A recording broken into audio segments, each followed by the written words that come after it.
of the North Carolina Board of PT Examiners. Welcome to those of you joining us in the public realm, and welcome to the board members and staff who are joining this via Zoom. The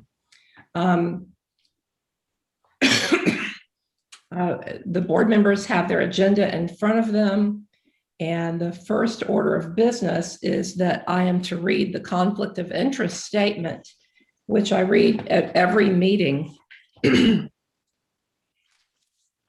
I would ask you all to listen carefully and attentively to the conflict of interest reading and to report any conflict at the end.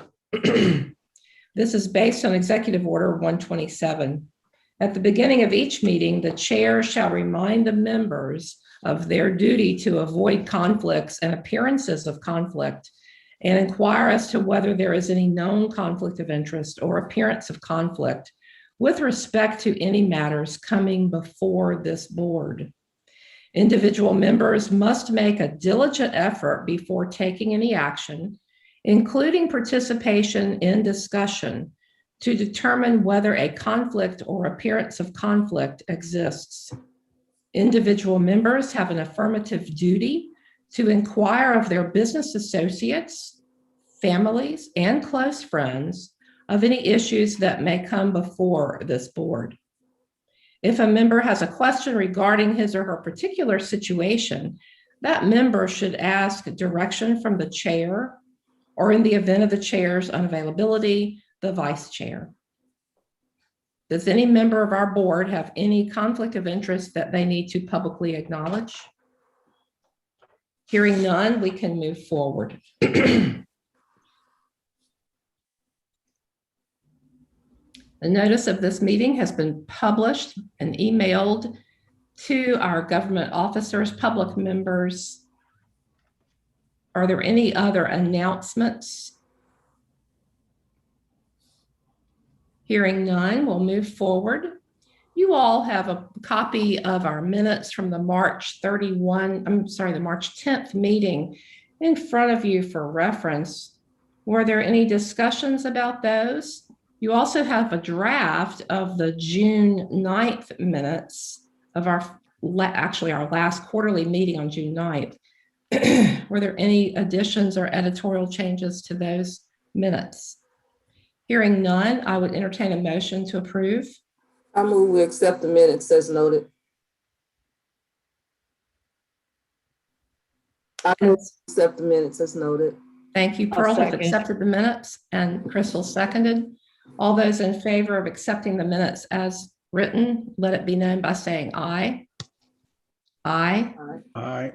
Teresa, we need to do that through a roll call, please. Right, I'm sorry. So roll call vote, since we are meeting remotely, those in favor of the motion to adopt the minutes as written, and we need a roll call vote. So we'll start with Pearl. Aye. Crystal. Aye. Jamie. Aye. Rosa. Aye. Dr. Paul Garcia. Aye. And myself, aye. Anyone abstaining? And are there any no votes to accepting the minutes? Hearing none, the minutes have passed. We're going to move on to the next section on applications for review, and this will be turned over to Kathy to discuss applicant Rebecca Duncan. Thank you. I may ask if Debbie to jump in at any point. Initially, for those of you who might have looked at an earlier version of the agenda, we had a question for the board that we were considering asking. The rules for revival give opportunity for those who've allowed their licenses to lapse for longer than 5 years, several options for reviving their license. And one of those is to retake and pass the NPTE in addition to all the other application portions. And the second option, if you don't have a license in another state, is to revive your license by 500 hours of supervised clinical practice and continuing education. I think you all have even seen one of these before, but they're pretty infrequent. And the rule itself doesn't provide a lot of direction for exactly how that applicant has to demonstrate that, other than they have to have a plan that's approved by the board. And historically, I think the rule also says that they have to do a certain amount through supervised clinical practice and the other part through coursework. And initially, when this applicant submitted her application, the coursework as staff, we didn't feel was quite as robust as it needed to be for someone whose license had lapsed for longer than 5 years. But we didn't have a board policy related to it. And initially we were going to present that to you prior to this application, but we decided after a second submission of this applicant, what she wants to do would be very challenging to fit into a particular box. And so we were going to rethink, we were going to think about that a little more before we bring it back to the board for a policy. So this applicant has submitted her application form, which is completed. And she has submitted a plan, which includes supervised clinical practice for 300 hours. And then the additional update from September 13th, which should be in here, provides a more detailed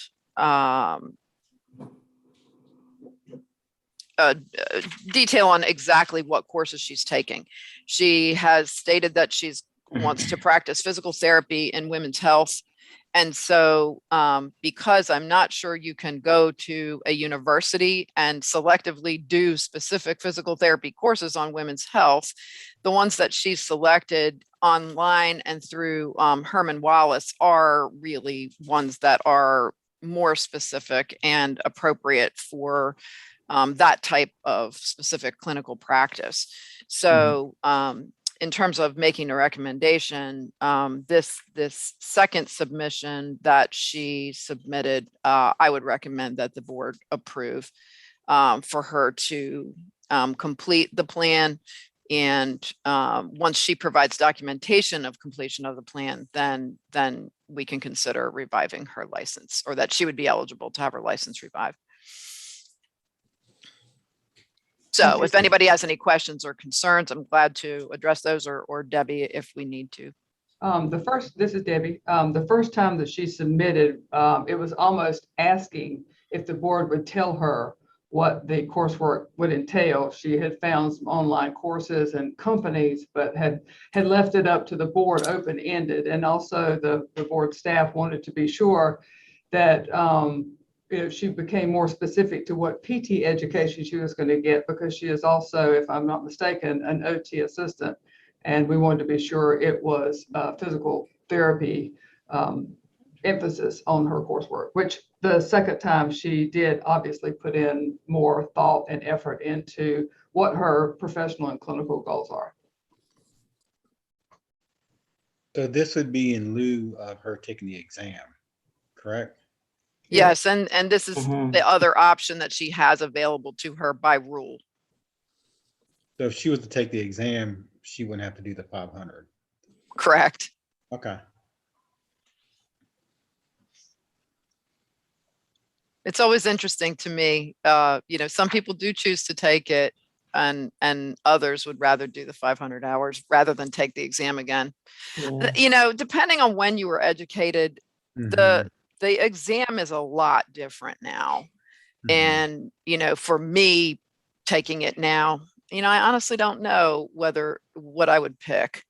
Yeah, that's what I'm saying. It would be a hard choice. It could be, because, education at the BS level versus DPT it's just very different emphasis. So the option is that right now she's going to take the 300 hours of coursework, and then the other 200 hours will be in what now? Say- Supervised clinical practice. Yeah, and it's vice versa. She's got 300 hours of supervised clinical practice and 200 hours of coursework. Okay, so we need a motion to accept this plan as written. Correct. And then that she is eligible for licensure if she completes. That's completed. Mhm. I move that we accept the plan as written. I I'll second. second. Okay, the motion's been made by Pearl and seconded by I think we both, Chris- I mean, Crystal, Crystal, okay, that we accept Rebecca Duncan's plan for revival of her license to give her the right to apply for revival, that she do the coursework and the supervised clinical hours. Is there any further discussion about this? Hearing none, we will take a roll call vote.